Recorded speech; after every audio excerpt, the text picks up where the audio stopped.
সময় মতো কর পরিশোধ না করায় ব্যাংক হিসাব জব্দ করা হয়েছে শোবিজ অঙ্গনের বেশ কয়েকজন তারকার।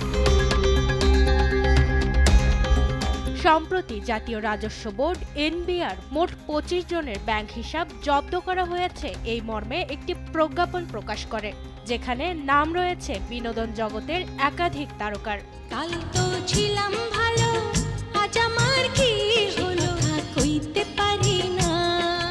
তালিকার প্রথমেই রয়েছে ঢাকাই সিনেমার জনপ্রিয় অভিনেত্রী মৌসুমী ও অভিনেতা বাপ্পারাজের নাম। এছাড়াও রয়েছে নতুন প্রজন্মের সাড়া জাগানো অভিনেত্রী নুসরাত ফারিয়া ও সাবিলা নূরের নাম।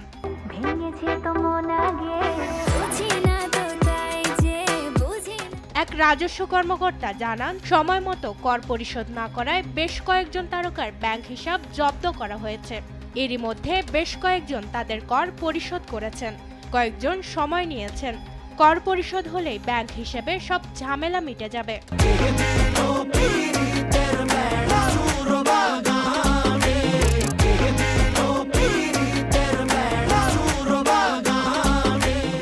তবে এ বিষয়ে কোনো মন্তব্য করেননি তারকারা।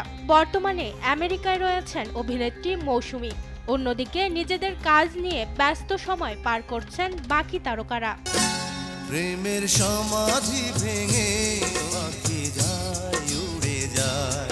মাকদুরা মিতি, দেশ টিভি। এখানে দুজনে নিরজন।